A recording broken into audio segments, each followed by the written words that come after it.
Hey, I'm Jen, and I'm an out boss.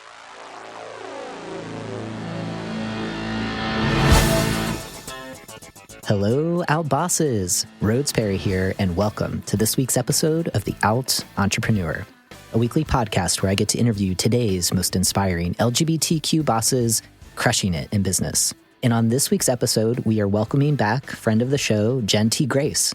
And as many of you know, Jen was first interviewed on episode 24 of the show, and she's calling all the way from Connecticut. So Jen, welcome to the show. Thank you, Rhodes. That's great to be back a second time. Yeah. So are you ready to inspire fellow out bosses? I sure am. Let's do it. Cool. All right. So if you didn't listen to episode 24, here's just a little bit of background about who Jen is. So she is a nationally recognized business strategist, speaker, and author specializing in the LGBTQ market. She is also passionate about helping people share their stories of adversity, and she is the founder of Publish Your Purpose Press. She is guided by the mantra that change happens in business, and she believes that social change happens first in the workplace before spilling over into the mainstream. She is also an Amazon best-selling author and has been featured in Forbes, The Huffington Post, The Hartford Courant, and on CNBC. Jen, since we've already had you on the show, I was thinking about switching up just kind of the general flow of how I normally do an interview. And I'd love to kind of touch on talking about your business's evolution, publishing with purpose, and hopefully we'll get into talking about some business mindset hacks if you're up for that. Yeah, absolutely. Yeah. Okay, cool. So so the last time we had you on the show, it was June of 2017. And remind me, was that when your book came out, Beyond the Rainbow? I think it was around that time, right? Or maybe that was the following. It was. That was exactly the time. Okay. Yeah. So almost 2 years have passed. And around that time, you were already in the flow of kind of launching Publish Your Purpose Press. But it was kind of at that time where you were still doing some of the business consulting, doing your marketing, specializing in the LGBT market. I was hoping that you could just kind of talk through with the audience, why did you make that shift? Because you were kind of the previous iteration of your business, you were really crushing it. I mean, helping lots of corporations figure out how do we market to LGBT consumers, clients, customers, et cetera. And through publishing 7 or so books of your own, you decided to kind of go in that direction of helping other purpose-driven authors. So what does it take to make that shift? I guess maybe what's going on in the mindset first. Walk us through that journey. Yeah. Okay. So I feel like this is a good question and also kind of like a big question, because if I kind of look back to the 10 years or so that I had been doing, and then I still do a little bit of the consulting work on the LGBTQ side. It's more so focused around speaking now, less the marketing tactics and execution type of stuff. But, I think it was late 2015, I was just kind of looking at who I was doing business with that prior year. And I was just kind of looking from more of a holistic side of things and less about the finances. I feel like I have a strong handle on kind of the financial component of owning and operating a business. But I was looking of, what makes me happy? Who do I enjoy working with? Who am I feeling inspired by when I'm working with them? And as I was going down the list of clients that I was working with, because I was doing a good deal of business coaching, and I was looking at my coaching clients, I was looking at my corporate clients, and I was just, looking at who was providing me with more energy versus who was taking energy from me. And when I looked through, it was the people who were writing books that were the ones that were really inspiring me. And I felt really kind of jazzed up and like I could conquer the world with them. And so I think it was just kind of taking off that, I don't want to say critical thinking hat, because there's definitely a great deal of critical thinking involved, but really kind of like taking off that traditional business hat for a minute and just really kind of settling in to how does this project make me feel? How does this client make me feel? And I think if we can kind of operate from a place like that in terms of opportunities, I feel like the sky's the limit. And it was that kind of aha moment that I had of, wow, the people who I'm really inspired by are authors. And I wasn't publishing their books. I wasn't always working with them directly on their books, but we were brainstorming about their book topic. We were brainstorming what could they do with their book once it was published. And it was that kind of revelation of, there's something to be said here that people are coming to me for advice and marketing assistance in this area, that I wonder what would happen if I put together some kind of structured environment where I could teach people in a more formalized way. And it was really kind of this interesting evolution because the people that I was working with who were working on books were LGBTQ people. And when I decided, I'm like, you know what, I'm going to try this because I think as business owners and entrepreneurial people, we own our own businesses for a reason. And I think a lot of us are risk takers versus some who might be more risk averse. And, it really was kind of throwing spaghetti at the wall and seeing if it stuck. And I feel fortunate that it did indeed stick. And that was kind of like the beginning of this evolution of now, owning and operating two very different businesses, but businesses that have the same kind of fundamental values and kind of mission and vision in life, even though they manifest on the surface in very different ways. Okay, there was a lot to your response. So there's a couple of things I want to dig into. The first is I love that you were just trying to evaluate what makes me happy, who do I enjoy working with, and you found this trend largely through looking at your coaching clients of this kind of archetype of, what is kind of similar about all of this group of people, and you found that most were authors, right? And so can you talk a little bit about how you were saying, maybe I can pull things together and develop a structured program. So when you were looking at your coaching clients, you saw that most were authors. You saw that you were helping these authors market their books.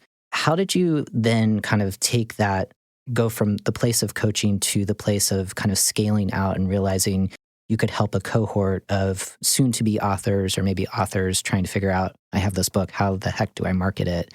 How did you decide on how to structure that program, I guess? And that's probably another big question, but might be helpful for some of our listeners. I think and I don't want to speak for, all entrepreneurs, but I feel like in many cases, many of us are kind of like, let's just try this. Again, going back to risk taking, let's just try it, or let me make it up as I go.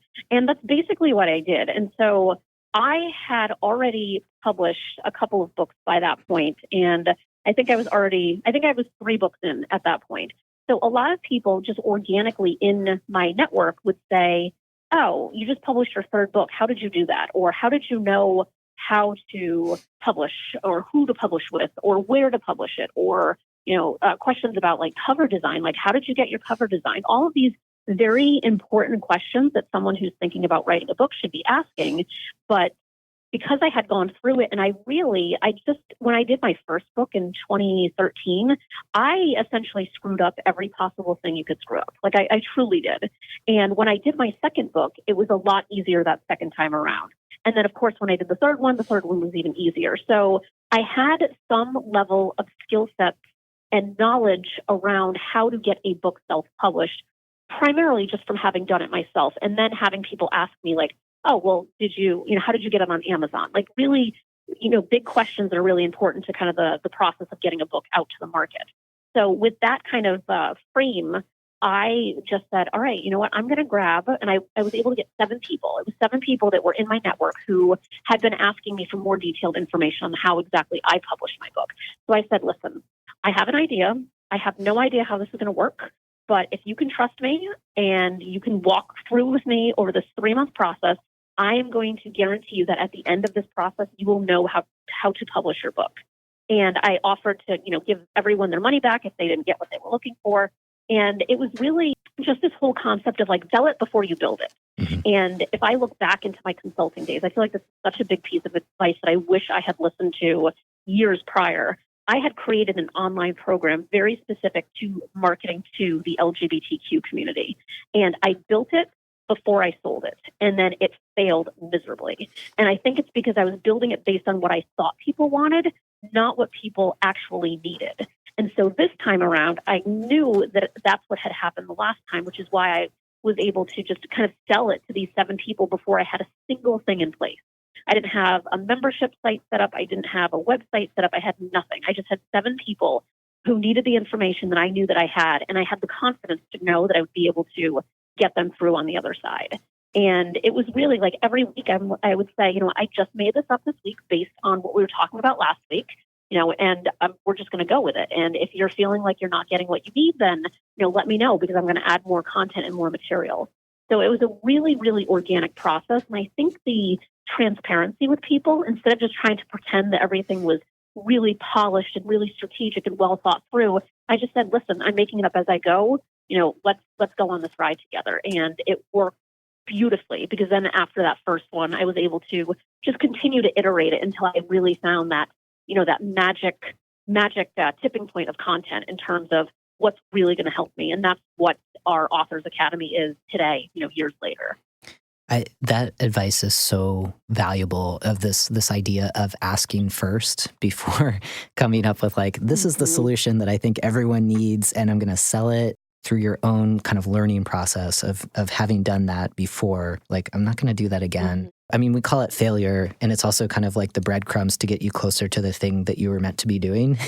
I love that you shared that with our listeners, because and I have definitely gone that approach before of I think this is the thing that everyone needs, and I have so much confidence in the strategies, and you hear crickets when people are like, this is not what we need. Why don't you ask us what we need? Why don't you talk to us and have conversations? So, the fact that you were able to work with 7 soon-to-be authors who they already know, they already trust you, and, being transparent of just I'm figuring this out as I go, but I would love to invite you into the process to be a part of this early on.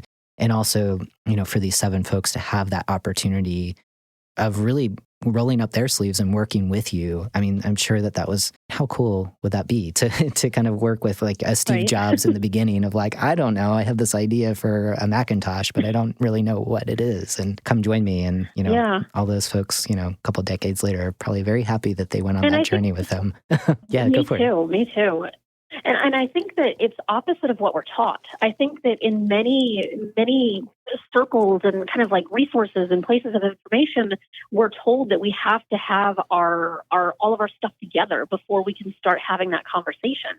And that's not true at all. It's really a matter of, I think, being vulnerable to a certain degree, transparent, and just say what your ideas, say what your intentions are. And I don't want to get woo-woo or anything, but in many ways, it's kind of the universe is going to help you take it where it needs to go if you're kind of open and trusting of that process to get it there. Yes. So it's kind of fascinating to watch unfold. And it's even more fascinating for me now to be able to look back on it in hindsight and kind of see all of these different kind of pieces and parts that were at play throughout the whole process that I wasn't even really paying attention to at that time.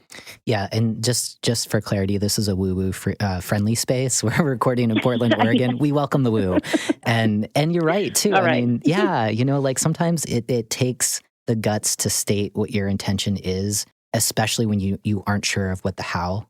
How am I going to do this? I mean, that's I can speak for myself. That is where a lot of my fear gets rooted. And then it's you know what? I'm just going to be bold and state this is the thing I want to do. And then I'm just going to let that sit for a little bit. And it's kind of incredible when you get to that point where you can say to another person, this is what I want in my life. It kind of can be a little serendipitous where how things start to get attracted to you to make that thing happen, right? It's just, I love hearing this journey. For other folks, other LGBT business owners, our champions who listen to the show, what advice would you give to those folks if they're thinking about, they've been in business for a little bit, they've mastered that kind of financial aspect of how to run a business, but they're thinking, this is not giving me life. I want to go in this new direction, but there's some fear that's holding them back. What would you, based on your own experiences of evolving your own business, what would you share with them and to encourage them to just kind of embrace the woo, maybe follow the passion, and still continue to build a thriving business? I feel like it really is kind of embracing that new direction and letting go of your ego. And I can say this from 100% personal experience that I think one of the things that I struggled the most with very early on was the fact that I had spent, 10 years at that point dedicating my life specifically to LGBTQ education for, a nice broad way of looking at it. And I was really kind of concerned from a purely ego standpoint of what does that look like to other people that I've had this consulting business that is a thriving consulting business that had been around for 10 years. And now suddenly I'm a book publisher. I was really concerned about what that outward appearance would be. And when I really kind of stuck with it and would reflect on, where is that concern coming from, I started to kind of look around, like just looking within my network. And this isn't a criticism to people who operate like this, but I think we all know that person who be selling Melaleuca today, and then 6 months from now they're selling Amway, and then they're selling, send out cards, and they're just kind of bouncing because they themselves are on their own path and their own journey, and they're trying to find that thing that feels right for them. And then they have a coaching business, and then they have, some other completely unrelated business. And I have, we all know, I can think of dozens of people who kind of fall into that category. And I, in my, odd, weird ego place, was thinking, I don't want people to think of that. I don't want people to think of me like they think of other people who are bouncing from business to business to business. So for me, that was completely my hang up and my hold up. And I really just had to kind of sit and reflect of like, why do I have such an issue with this? And once I was able to kind of sit in with that feeling and just recognize that there's nothing here. Like there's really nothing here. There's so many other successful entrepreneurs out there that have their hands in dozens of different businesses. So me having two should really not be an issue at all. And I think that, if we can just try to remove our ego from some of these decisions, and it's so much easier said than done, I think we end up getting to that place that might feel riskier. It might be uncharted, but when we get there, you have that aha of like, wow, this is exactly where I was supposed to be. And I don't know what I was waiting for. Like, why did it take me so long to get here? And it's just a lot of mindset stuff that I feel is the thing that, we put up our own speed bumps to getting to our end goal. So it's, I think it's a lot based around ego. Yeah. And it's also kind of giving yourself permission to just branch out a bit and yes. Yeah, and kind of push through the ego piece. And I'm curious, like for you, you are a personal branding guru, right? And so, right, I think part of it is how do you communicate that narrative of, hey, I did this for 10 years and here's the logical reasons why book publishing and owning this business now makes perfect sense. Like, do you feel like because of your chops as kind of a personal branding expert, that helped you kind of communicate that story to both like your clients in terms of the market on the marketing side, but also to just your network of other business owners and folks in the chambers of commerce that you're in, and et cetera? Like, did that make that kind of pivot point a little bit easier for you? I think yes. However, what's interesting about this is that I have now been operating these two businesses hand in hand since 2016. So, a couple of years, not a long time.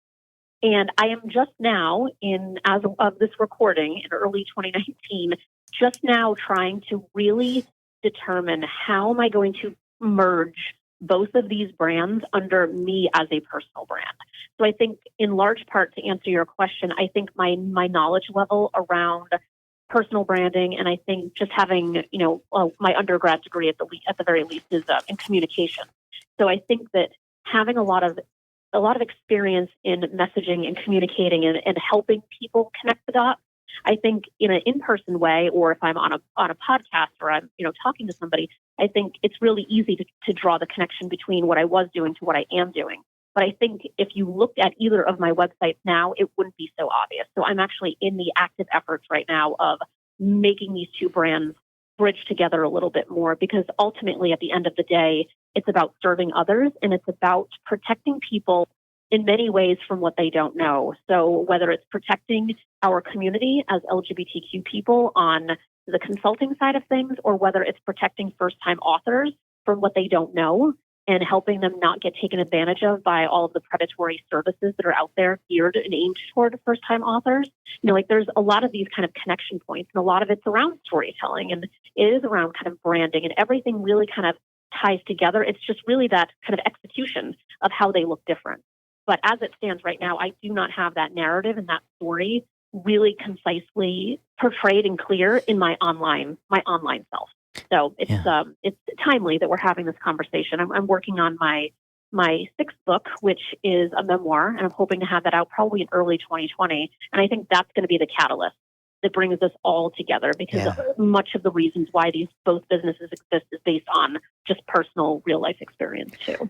That's so interesting that you just said that, because I was thinking as you were talking, from my own experiences, when I just show up every day and, I blog about kind of the business stuff that I do, I start to get more clarity of like, oh, like this is a new way to describe a thing that I've been doing for a long time, but I had a difficult way of kind of succinctly, kind of in a sentence or in a phrase, like communicating that to other people. Mm-hmm. And I think you're right. Like the memoir will definitely, as you know, this is your 6th book. So you get a lot of clarity through just showing up, even when you don't know. I think it goes back to the how, like when you don't know, sometimes if you just start having patience with yourself and writing or speaking through podcasts, whatever the medium is for you, it's amazing what is in your brain, in your body, in your energy body.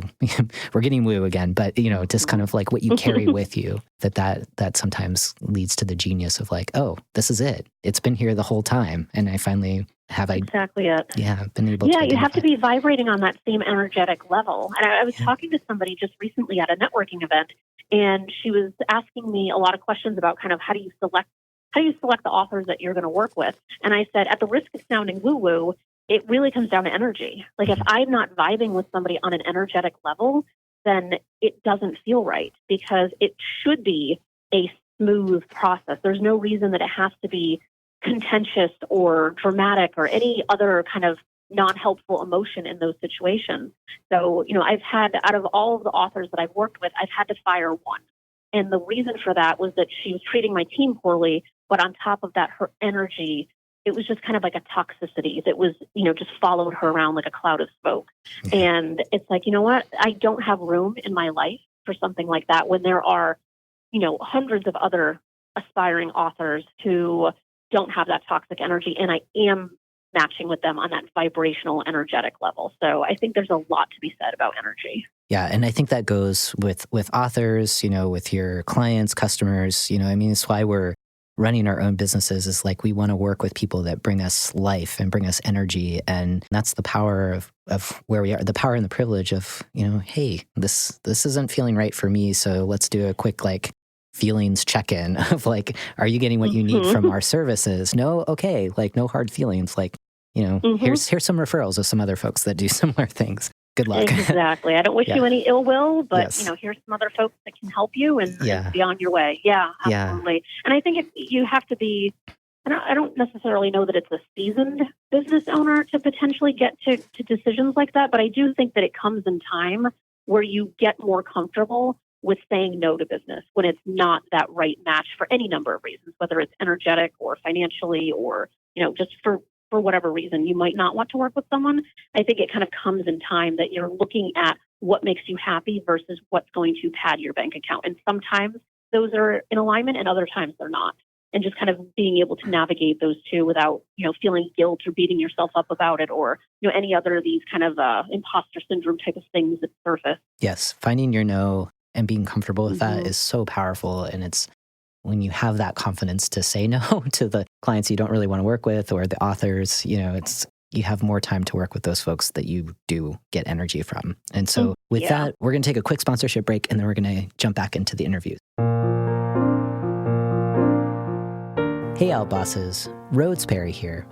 As you all know, part of my passion for this podcast is to empower you and fellow LGBT entrepreneurs to cultivate a feeling of purpose and belonging in your business.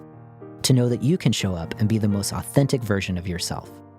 Purpose, belonging, and workplace culture are concepts I take seriously in my own consulting business. In fact, I'm on a mission to empower leaders just like you and those on their way to joining us to cultivate cultures of belonging. In my upcoming book, Belonging at Work, I share some of my personal struggles of coming out as a trans guy in the workplace and how I leverage this experience as one of my business superpowers. Now, I'm on a mission to support you in taking simple actions that will make a world of difference for anyone who has ever felt as if they needed to hide important aspects of themselves on the job. When you commit to purchasing a special, limited edition copy of the book, a portion of your purchase will support expanding workplace opportunities for fellow transgender and non-binary people. An added bonus, your story about what it means to belong at work will be featured on the book's website to inspire others. You're ready to belong at work now. To learn more, visit rhodesonamazon.com or text 444-999 and type the word belong. Again, that's rhodesonamazon.com or text 444-999 and type belong. Okay, Jen, so one more question on this in terms of your business and working with authors. I'm curious, what's the one thing right now that has you most inspired about the world of publishing? I mean, I feel like publishing has changed dramatically over the past 5-10 years. So I'm just curious, with where you're at, with all the knowledge you have, what's lighting you up and making your heart sing? I feel like more people are recognizing the power of their individual story. And that alone is so inspiring to me because I think we live in a culture where oftentimes we are, our stories aren't celebrated or our stories aren't focused on. And I think because of many different things that are happening in our current climate in a political sense, I think regardless of where you fall, people are realizing I as an individual can contribute. So whether, watching just how many new faces came into Congress in this last election cycle, it's kind of like a similar situation where there's so many people who, if you looked on the surface, you're like, why, what kind of book are they going to write? Or they're really young. What do they have to say? I wouldn't say these phrases, but, other people, kind of cast these doubts on people. Like, what does a 25-year-old have to say about the world? And it's like, they have a lot to say about the world. They have a perspective. They have experience. And there's just this big kind of swell of people who are seeing that their story can help and change the lives of other people. And I think for me, that is so inspiring to see because we really focus on books that have a purpose, that there is a mission to them, that the author has a vision, that they're passionate about their topic. And at the end of the day, someone picking up their book and reading it, their lives could be significantly changed as a result of reading that author's work. So to see people who otherwise never would have thought that a book would be something that they should be doing, to actually see themselves in the publishing industry, it's really interesting to kind of watch, because if we look at publishing kind of in a broad sense, oftentimes the publishing companies are run by cisgender white men, and that doesn't represent so many people. And I think that I think we're really kind of carving our own small niche in this world to be that inclusive publisher who will publish stories and work that maybe a traditional publisher wouldn't be interested in because maybe it's a little bit too risky or it's not in alignment with, whatever their corporate values might be. So it's a matter of kind of like taking those risks on those first-time authors that you can just feel their passionate energy as it relates to how they're going to impact the world. That, to me, I can have conversations like that all day, every day, and it just continues to fill me up and never drain me, which is awesome. Yes. Yeah. I mean, I feel like in the way that you approach publishing your company, how it approaches publishing, that in a sense you are pushing out those kind of traditional publishers that have been gatekeepers of the stories that are shared broadly with the world. And knowing the different books that you've published since you've started this company, I'm curious, what's some of the feedback that reinforces to you you're on the right path and that the stories that you're lifting up and amplifying are truly changing the world in the ways that you envisioned when you first got started in this company? That's such a good question. I would say one of the things that I'm really, really proactive with is maintaining that long-term relationship with our authors.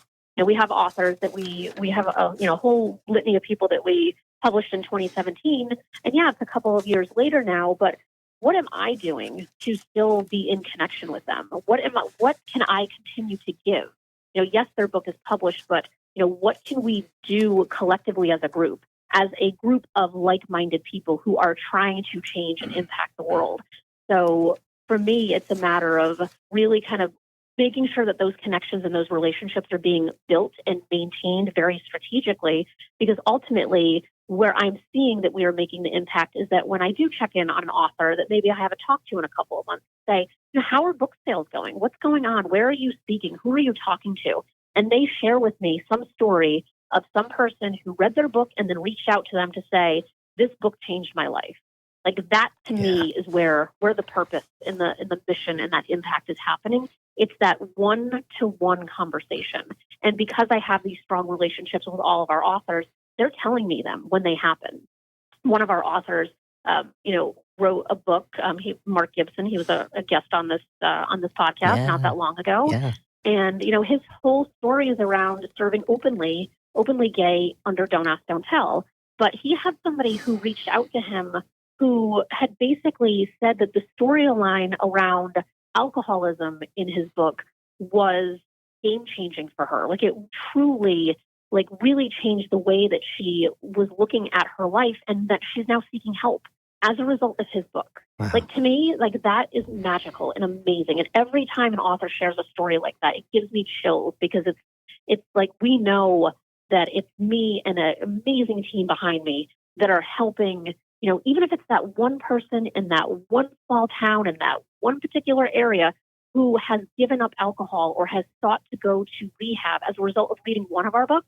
That's one life change. So you magnify that by the amount of authors that we're serving and the amount of books that are being sold. It's not the sale of the book, it's the impact that the book is having. And so that's how I'm kind of measuring, are we in alignment? Am I serving the mission and fulfilling the mission that I originally set out to do? And, that's how I find out if I'm on track or not. Yeah, yeah. Is there a way that you're, when you hear these kind of individual stories, kind of going back to your marketing hat, are you thinking of ways of compiling that kind of feedback? For listeners probably tuning in right now, they're like, how can I work with Jen right now? But for other folks to communicate the value of what you're doing, through your company, have you thought about ways of kind of amplifying those kind of one-to-ones to share it more broadly? And this might be Yeah.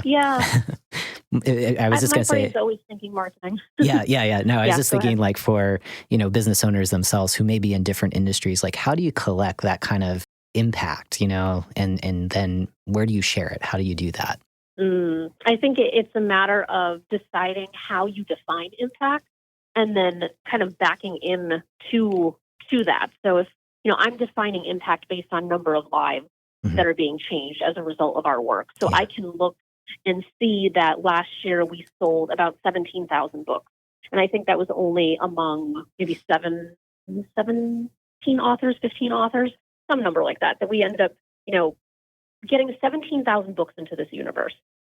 Did all 17,000 of them get read? I don't know. There's statistics or ways I could extrapolate that type of data. Yeah. But it's that's a pretty interesting way to just be able to say, I'm thinking about lives impacted, which really translates directly to book sales.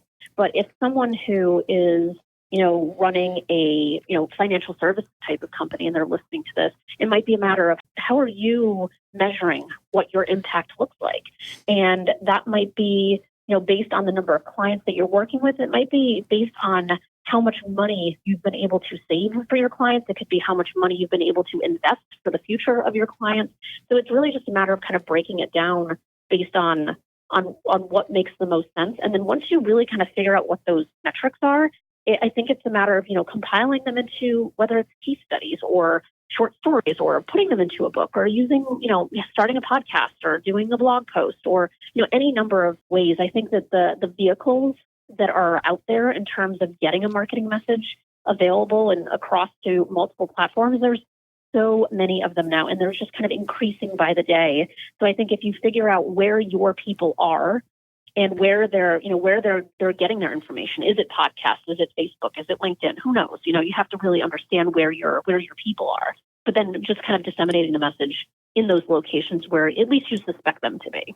Yeah. And then I think if you ask, a lot of times I just ask, I'm like, where you go? What conferences are you hanging out with? And just kind of ask, and then you can just do more of that. I think the more open and honest and good communicative relationship that you can have with those that you work with, the more feedback and data you can get that you can kind of translate into marketing collateral at a later date.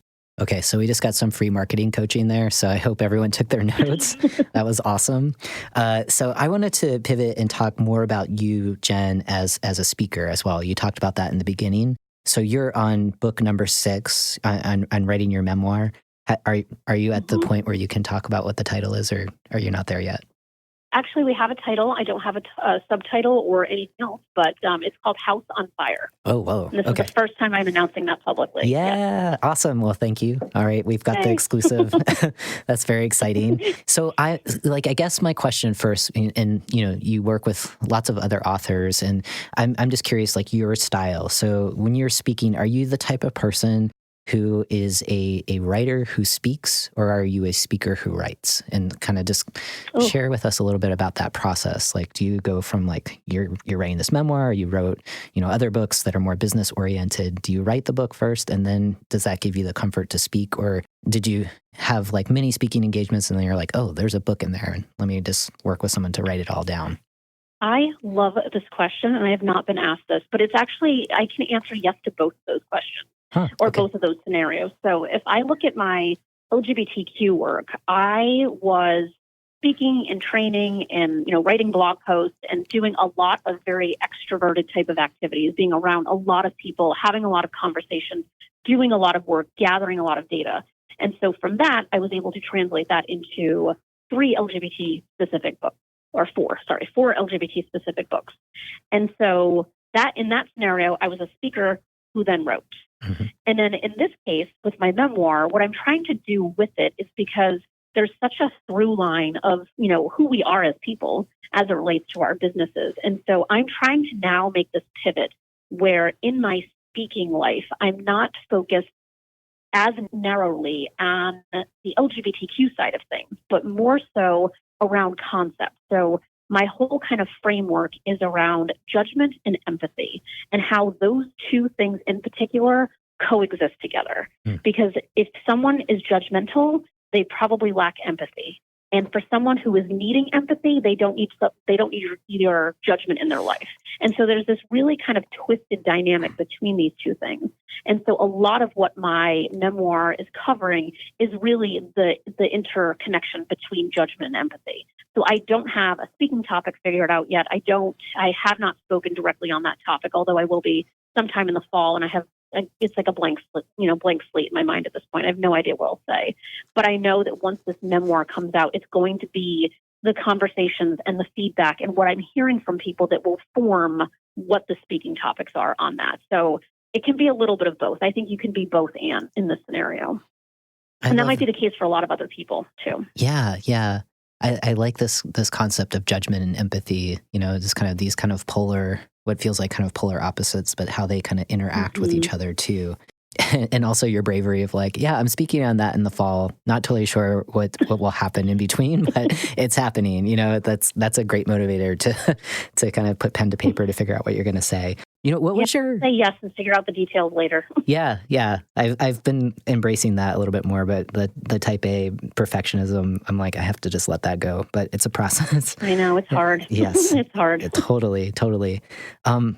Okay, so like blast from the past, just I think for folks who are listening to the show and who have not necessarily thought about speaking, even though they're running a business and they have a lot of expertise in the things that they do, what was your first speaking gig that was paid, and how did you feel knowing that you were delivering a talk that was adding value to an audience? They wanted you to come in, and it was kind of the first, what was going on for you, and how did that change the way that you do business? I know there's many questions in there, but take us back. Yeah.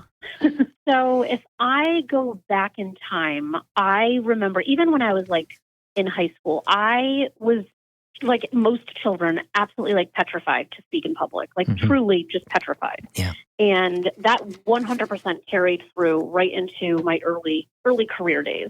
And when I started getting really active and involved with the LGBTQ Chamber of Commerce here in Connecticut, that was back in 2007. I took a leadership role really early on. I was part of its foundation, and then I ended up on the board. And as a board member, we were basically forced to speak in public. And that was kind of that first, like, oh crap, like I have to do something with this. Like, what am I going to do? And I used to be so nervous, and my nerves were completely frayed. And I did it. And then the next month I would have to do it again. And then it just kept increasingly feeling like worse and worse, even though I was getting better at it. And so I became the executive director in 2009. And at that point, like you're in front of the room all the time. And so I think I just really kind of started to develop the speaking skills because I was forced to. I'm not 100%, or, you can never really kind of look back and, decide how your life might be different, but I'm not sure how things would have unfolded if I wasn't really kind of forced into that environment. I think I started to gain the confidence to speak in public. And then, I don't even remember what my first kind of paid speaking engagement was, but I know that I spoke at a conference that was meant for marketing executives. And I think they paid me like $400 or something like that. But when I walked away from that, I had multiple companies who hired me to come speak to their organizations as a result. So it was really kind of like that moment, it was really kind of like a big aha moment of, wow, if you go speak for free or you go speak for a very limited amount of money, there are going to be people in that audience and in that room who have a budget who can say, yes, I'm gonna pay you to come speak here. And I think my first like legitimate speaking engagement was probably like $3,000. And that's when it kind of clicked of like, wow, you can make a good living, because now at this point, my speaking fees are closer to $15,000. And it's like, yeah, you can go out and speak for an hour and make $15,000. Like, that's amazing. And I feel like if it's something that feels right to you and you want to get your message out there and you want to really kind of just continue to be impacting the world, it's a matter of honing the skills that are going to help you impact it in the way that feels right for you. Because I don't think that, speaking is the path for everyone, but I think anyone who's genuinely interested, that there's enough resources out there to do it right. Yeah, I think that's so true, where it's like a couple of things that you said. It's just, if you have a message, even if it's painful to share it, chances are it's going to impact someone else's life, even one person, in a really positive way. And you felt that, like you felt that in your core. Mm-hmm. And that's what motivated you to join your local LGBT chamber, eventually accept the ED position, and having to show up every day to kind of perfect that craft, even if it's not like the most fun out of everything that you do.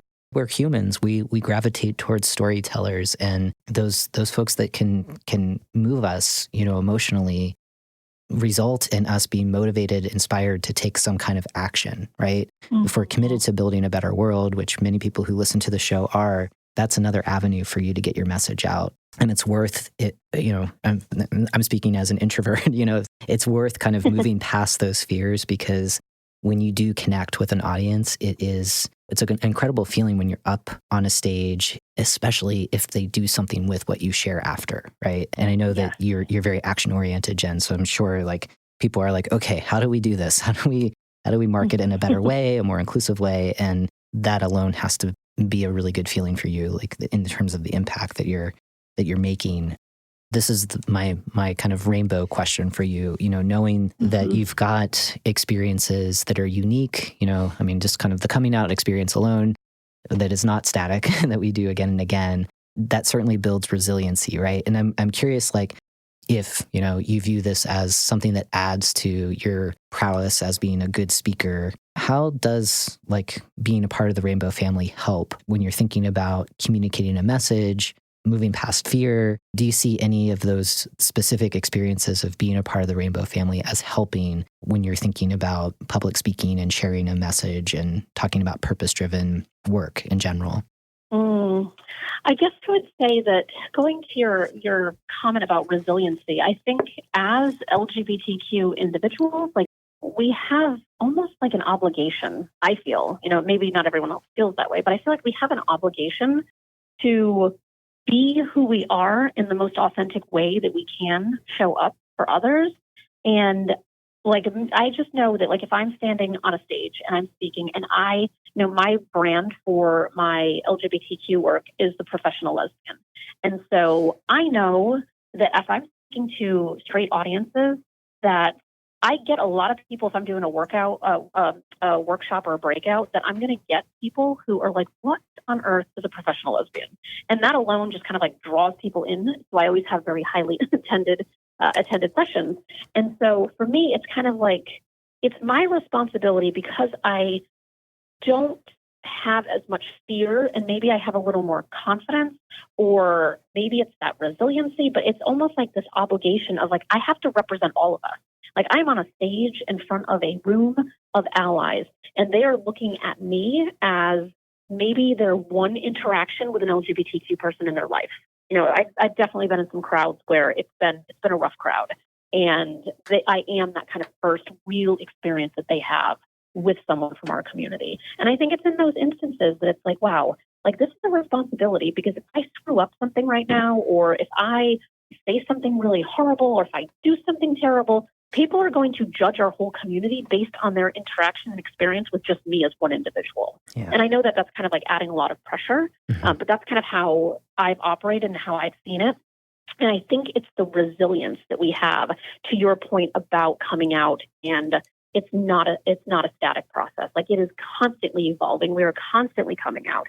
I think it all kind of ties together, because I think, as LGBTQ people, like we just know that, like, yeah, I'm going somewhere new. Chances are I might have to come out today. And of course, that completely depends on your gender expression and a lot of other things.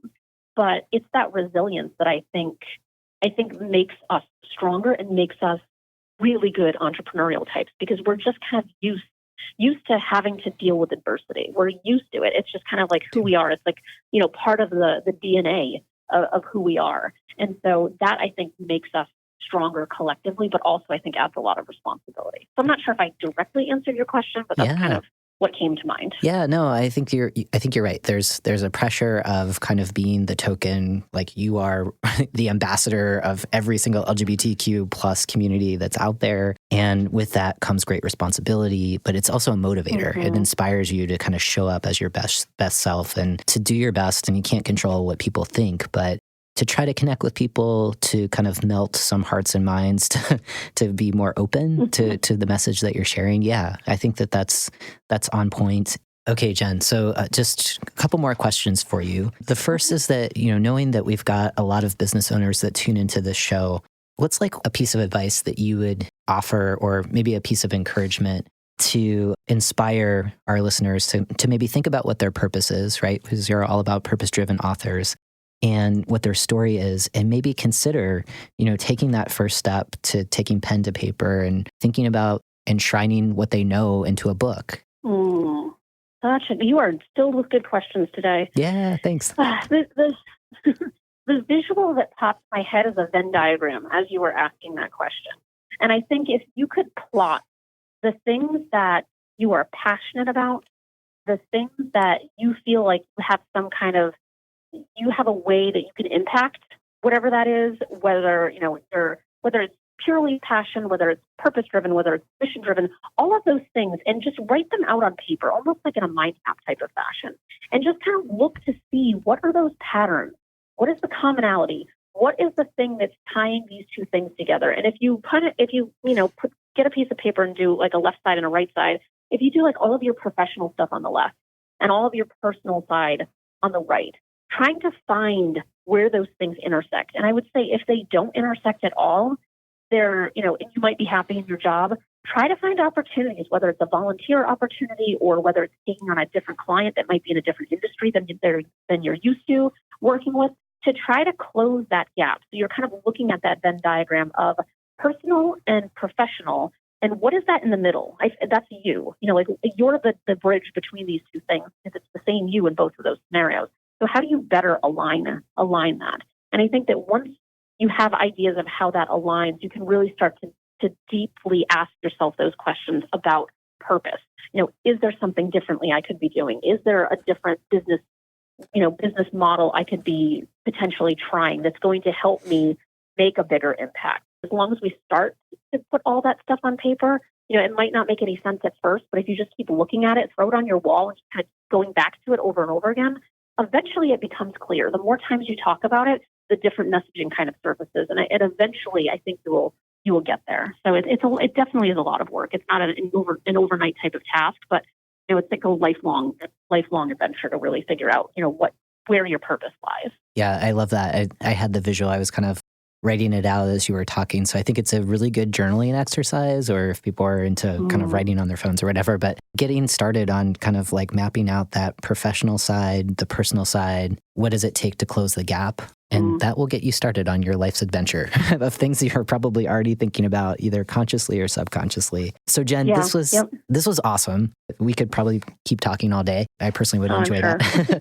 But unfortunately, the hour is closing in. So just one way that we can find you online. If you have another Authors Academy coming up, certainly please share that with our audience, because I think a lot of folks can get a lot out of what you do in the world. Yeah, absolutely. So the best way to find me is you can go to my website, which is Jen with 2 N's. So it's JENNT Grace, GRACE.com. And once you're there, you'll see all of my professional lesbian work, but there's also links that will bring you over to Publish Your Purpose Press, which is the publishing company's name. So that's the best way to find me. And the Authors Academy, there is 3 sessions starting on April 1st.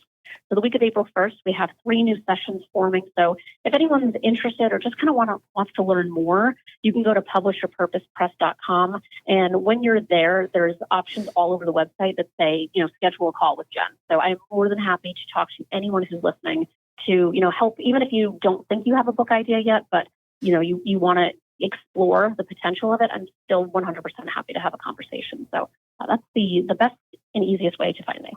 Excellent. A number of folks know that your company was the publisher of my book. So I would say definitely go through the Authors Academy if you're wondering where the heck do you start in writing your book. As someone who's graduated from the program, it's amazing. So thank you, Jen, for everything that you do. And for our listeners, thank you again for tuning into this week's episode of The Out Entrepreneur. It is always my privilege to connect with you and so many inspiring out bosses like Jen. So for details from today's conversation, you can go over to outentrepreneur.com and learn more about the Authors Academy, learn more about Publish Your Purpose Press, and learn more about Jen.